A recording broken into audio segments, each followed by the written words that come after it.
Bem-vindos ao debate onde exploramos perspectivas aprofundadas sobre ideias essenciais. Hoje, a gente vai falar sobre um dado que é, no mínimo, chocante.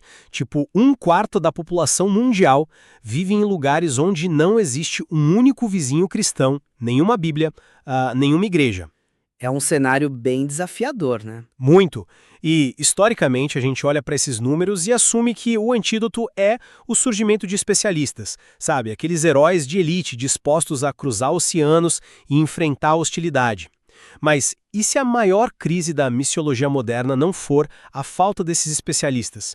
E se, na verdade, for o fato de que a pessoa comum, lá no banco da igreja, simplesmente terceirizou sua responsabilidade fundamental? Bom, para balizar essa nossa análise de hoje, a gente está imerso no rigoroso material estrutural do professor José Márcio Lacerda. Seminal. E vale ressaltar aqui, formalmente, copyright de 2001 a 2026, professor José Márcio Lacerda, todos os direitos reservados. Isso. E a nossa questão central, a grande pergunta que a gente vai tentar destrinchar aqui, é a verdadeira essência e urgência do mandato missionário residem na obrigação universal e cotidiana de todo crente no seu contexto local, ou, por outro lado, elas são fundamentalmente definidas pelo esforço especializado, antropológico e transcultural para alcançar fronteiras não evangelizadas? Perfeito. Bom, para deixar as coisas claras desde o início, eu defendo que a missiologia se sustenta no mandato descentralizado e universal. Ou seja, todo coração sem Cristo é um campo missionário, e a missão é o tecido da vida cotidiana. Tá, eu entendo. Mas a sua premissa eleva a ação local e acaba ignorando a barreira estrutural da expansão global, sabe?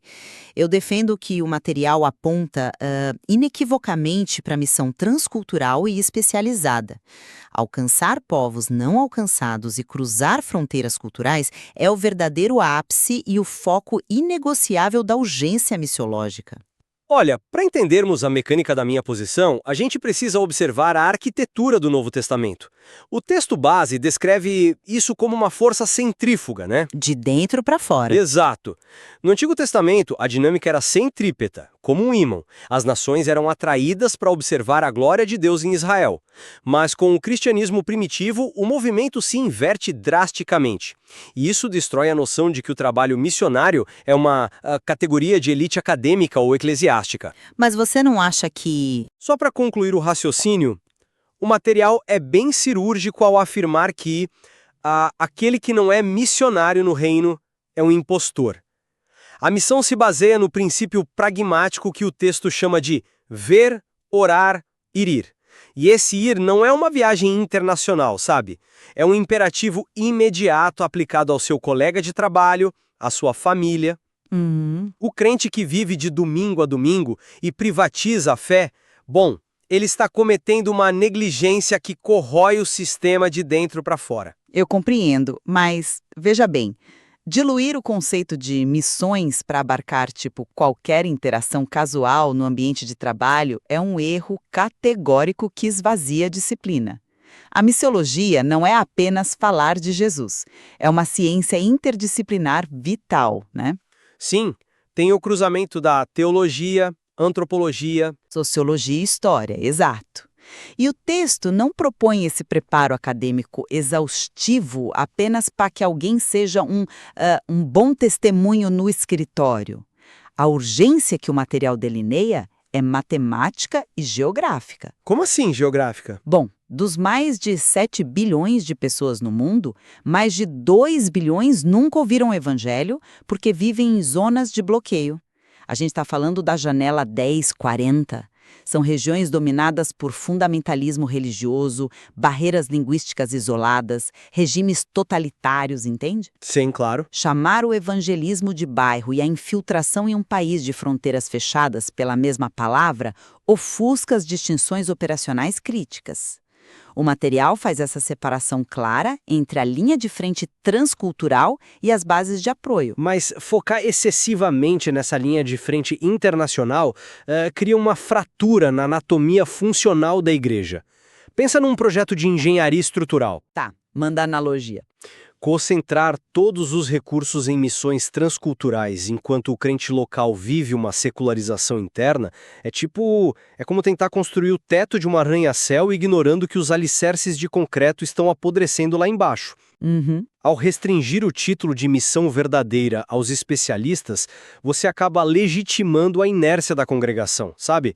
O texto critica muito essa passividade, catalogando a igreja em 7 grupos comportamentais. Sim, os 7 grupos. E quando você eleva os implantadores transculturais ao status de única prioridade real, você dá o álibi perfeito para quem está no banco pensar: eu não sou sociólogo, não falo árabe, então minha fé é só um assunto privado. Entendo o seu ponto. O mandato perde atração porque a base sente que a tarefa não é dela. O problema dessa metáfora do arranha-céu é que ela subestima a taxonomia que o próprio professor Lacerda estabelece, né?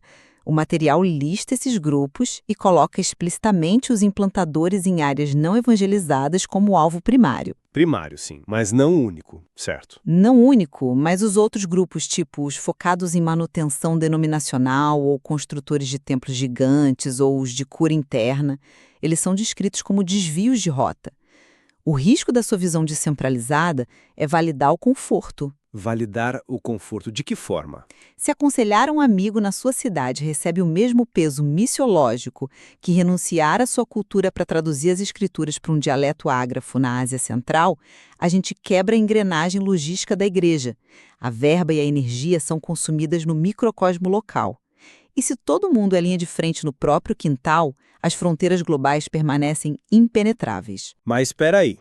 A fronteira global nunca vai ser penetrada se o quintal estiver morto. O ir do princípio VOI que eu mencionei é consequência direta do ver. E o texto aborda o ver não como só olhar, mas como uma quebra cognitiva, sabe? É a capacidade de enxergar a carência espiritual por trás do materialismo moderno. Certo. Quem está ouvindo a gente agora pode pensar, puxa, como vou me enxergar no mesmo nível de um missionário se eu mal consigo falar de fé com meu chefe sem criar problema no RH, né? Exatamente. Mas a resposta está no precedente histórico que a fonte detalha. A igreja primitiva não dominou o Império Romano enviando painéis de especialistas superfinanciados. Mas A expansão no livro de Atos ocorreu por uma dispersão orgânica causada pela perseguição. Artesãos, escravos, comerciantes levaram o evangelho pelas rotas comerciais. Foi uma rede viral. O texto condena a esperar por um chamado espetacular. Então, como você justifica essa exigência de hiperpreparação se a ordem é a urgência de que a seara é grande e os trabalhadores são poucos? porque a narrativa da perseguição espalhando crentes comuns é só a metade da história. Como assim a metade? É a metade que lidou com a diáspora judaica, sabe? Quando o evangelho precisou cruzar a barreira sociológica massiva para alcançar os gentios pagãos, a expansão viral não foi suficiente. O material aponta o ponto de inflexão em Antioquia, quando o modelo mudou de orgânico para estratégico. Você se refere ao envio de Paulo e Barnabé. Exato. Eles foram separados e enviados com propósito e preparo. Paulo é o arquétipo do missiólogo, não só porque ele era fervoroso, mas pela infraestrutura intelectual dele. Ele transitava entre o farisaísmo hebraico, a cidadania romana e a filosofia grega. Sim, a bagagem dele era imensa. Pois é. Quando ele chega no Areópago, em Atenas, a mecânica dele não é citar o Antigo Testamento para gregos que nem conheciam o texto. Ele desconstrói a psique cultural dele citando os próprios poetas deles. Isso exige uma tradução conceitual e metodológica muito rigorosa. O texto é claro, a urgência exige preparo, não improviso. Enviar alguém sem preparo dá enxoque antropológico e atrasa a missão. O preparo é inegavelmente necessário, concordo plenamente. Mas a incubadora desse preparo é a praça pública local, né? A fonte menciona que o cristão deve primeiro influenciar os espaços onde tem acesso direto. Nas universidades, no mundo corporativo, é ali que ele aprende a responder a objeções e desenvolve resiliência. O problema é que quando a gente glorifica a viagem transcultural acima de tudo, a gente cria uma das distorções mais perigosas que o texto ataca, que é a fuga e o turismo missiológico. Ah, sim, o turismo religioso. Exatamente. O material diagnostica aquela anomalia de pessoas que usam o rótulo de missões como um passaporte para a mobilidade socioeconômica. Vão para países de primeiro mundo para pregar, mas buscam só qualidade de vida. Geografia não valida a missão. Fazer missão, segundo o texto, é ir aonde Jesus Cristo ainda não entrou, que é o coração de todo ser humano. Eu concordo que a fuga sociopolítica é uma corrupção do mandato. O indivíduo que vai para a Europa só para consumir recursos está, como o texto diz, preso no ciclo de manutenção, não de expansão. Mas o antídoto para o turismo missionário não é abandonar a fronteira e voltar para o conforto de casa, sabe? E qual seria o antídoto na sua visão? A verdadeira missiologia exige o caminho inverso, descer na escala socioeconômica e de conforto. O texto destaca figuras históricas monumentais. Pensa no mecanismo de William Carey, na Índia. Ele disse aquela máxima, eu irei para baixo, mas vocês segurem bem as cordas. Segurar as cordas, claro. Ele falava de descer num poço de hostilidade social, castas, doenças. Ou Adoniran Judson em Myanmar, enfrentando tragédias pessoais incalculáveis.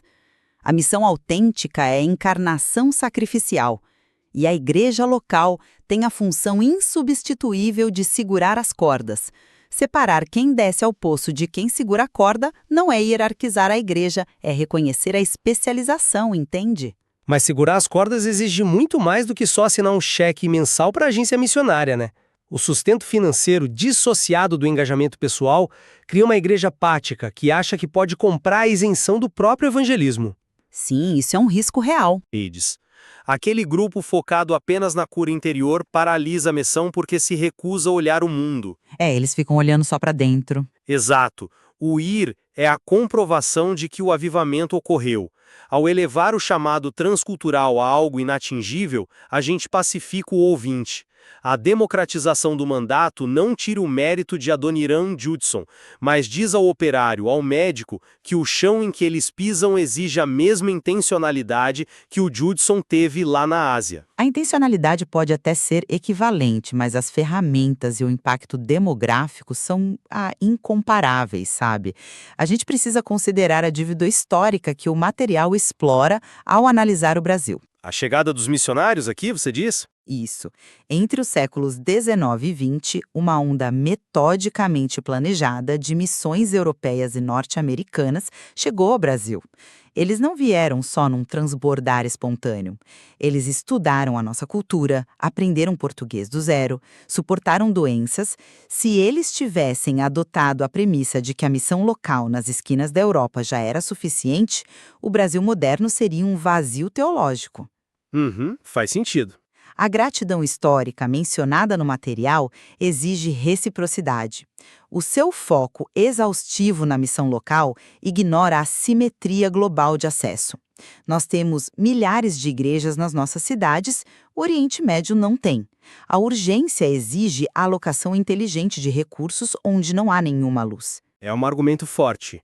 Mas olha só, o resgate desse processo missionário histórico prova justamente o meu ponto sobre o ciclo orgânico da igreja.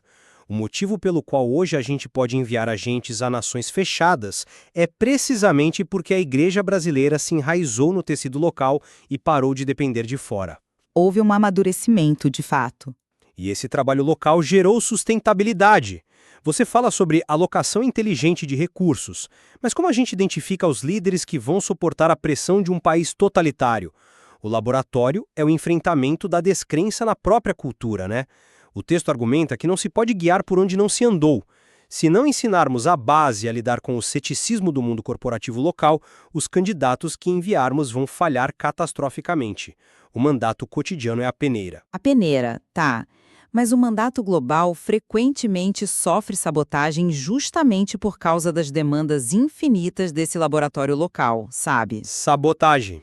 No sentido de que as igrejas locais sempre terão telhados para consertar, disputas denominacionais, programas de jovens.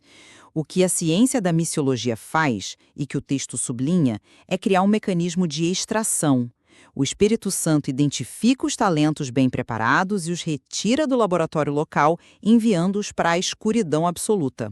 Entendi. Se não houver uma intencionalidade agressiva, o telescópio da missão nunca vai ser usado, porque sempre vai ter uma crise exigindo um microscópio lá na igreja local. A urgência de 2 bilhões de não alcançados não nos dá o luxo de esperar que a base local seja perfeita antes de enviar os especialistas. Eu acho que aqui a gente chega no cerne de como essas forças operam de forma complementar, né? Mesmo que em tensão. A minha insistência em ancorar a missiologia no cotidiano visa combater a mentalidade espectadora.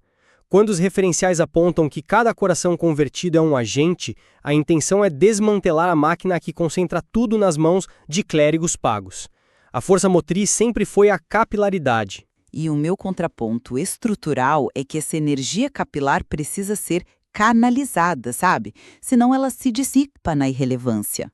A vitalidade local é a fundação inegociável, com certeza.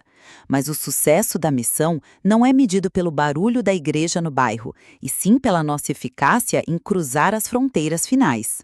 A missiologia nos força a olhar o abismo da desigualdade espiritual.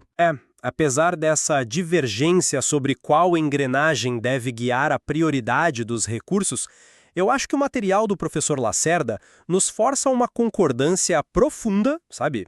E bem desconfortável sobre a patologia atual da igreja. Com certeza. Fica evidente que uma congregação focada só no próprio microcosmo, consumida pela manutenção de templos e disputas internas, aquela anomalia estéril que o texto descreve, está completamente fora da narrativa. Precisamente. O isolamento, seja por narcisismo espiritual das igrejas ricas ou por covardia, é um repúdio prático à ordem que funda a fé cristã.